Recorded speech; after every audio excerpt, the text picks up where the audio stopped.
Est-ce que vous avez croisé la croissance dans vos villages? Est-ce que vous avez croisé la croissance? Malheureusement, cette croissance, vous ne la connaissez pas. Vous avez du mal dans tous les villages à joindre les deux bouts. Cette croissance, elle est pour qui? Elle est pour eux. Elle est pour leurs amis, les entreprises de leurs amis. Mes chers frères, plus de 60% de pauvreté dans le Guémon. C'est écrit dans le PND. Plus de 60% de pauvreté dans le Tchologo, dans le Nord. C'est écrit dans le PND. Plus de 60% dans le Cavali. C'est-à-dire 6 personnes sur 10 sont pauvres. Ne gagnent pas moins de 500 francs par jour. Voilà ce dont il s'agit. La croissance, elle est pour eux. Vous connaissez aussi la situation de ceux et celles dont on casse, on détruit les maisons, sans état d'âme, sans préavis. Ils n'ont personne pour les défendre. Où sont passés les droits de l'homme dans notre pays? Ce que nous voyons aujourd'hui, mes chers frères, on appelle ça une façade. On appelle ça une illusion. Illusion du développement. Ce n'est pas le développement. Le vrai développement, c'est là où nous partageons les richesses. Mes chers frères, le président Ouattara avait aussi promis l'émergence. Est-ce que vous entendez parler d'émergence aujourd'hui? Vous entendez le mot émergence? Il a disparu de leur langage. Les Ivoiriens aujourd'hui veulent un nouveau projet, un projet de bonheur. Et c'est ce que Cheikh Tidiane Thiam leur propose. Nos compatriotes veulent l'alternance démocratique dans notre pays pour construire ensemble une nation fraternelle et solidaire. Ayant bien compris le changement qui monte au sein de la population, la volonté de changement de nos parents, voilà qu'ils ont décidé de barrer la route à Cheikh Tidiane Thiam pour l'empêcher d'être candidat à la prochaine élection présidentielle. Ils ne veulent pas de concurrence. Ils veulent continuer à s'imposer par la force. Le député à côté Olivier vous l'a dit tout à l'heure, largement. L'objectif, c'est de se présenter seul avec des candidats qui ne sont pas crédibles. C'est-à-dire une candidature qui ne sera pas, encore une fois, légitime.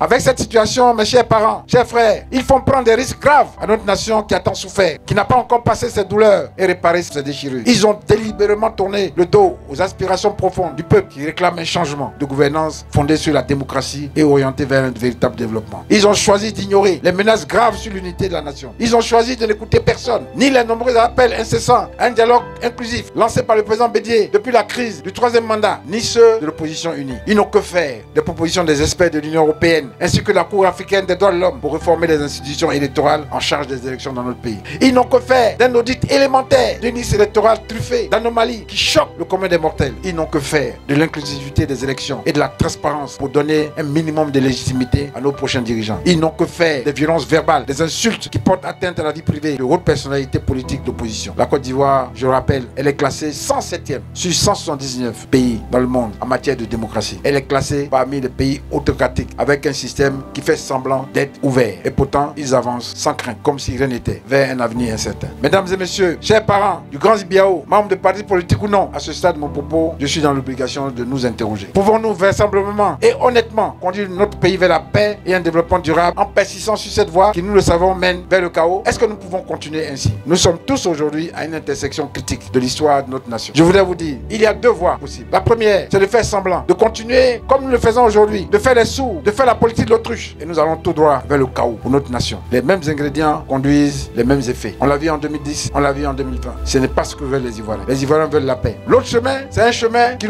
nous impose rapidement, urgemment, de nous asseoir, à côté l'a dit tout à l'heure, et de discuter, de trouver des solutions aux problèmes qui se posent à nous, de trouver des solutions à l'inscription de nos frères, présidents des partis politiques, sérieux, de pouvoir faire un audit élémentaire, c'est le B.A.B.A. de la liste électorale, de pouvoir réformer la CEI.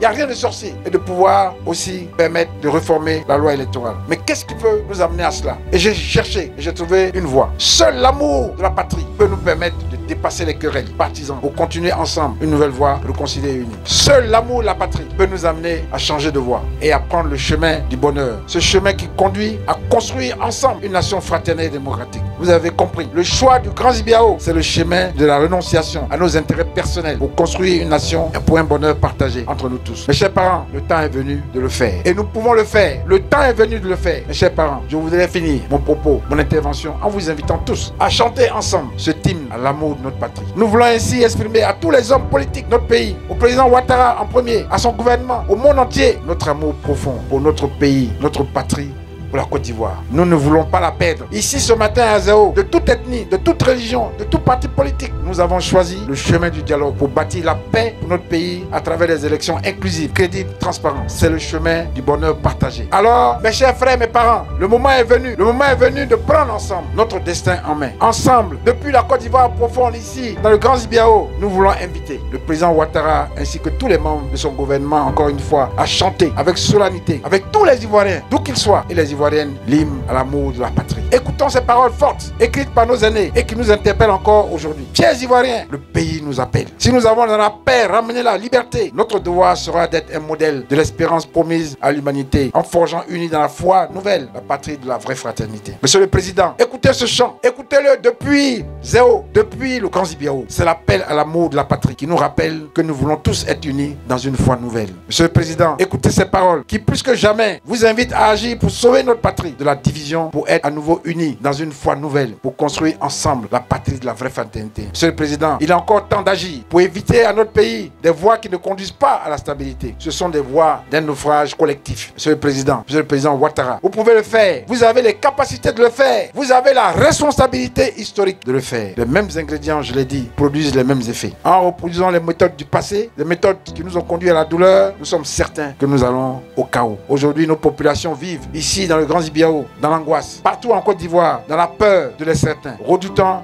que l'histoire se répète.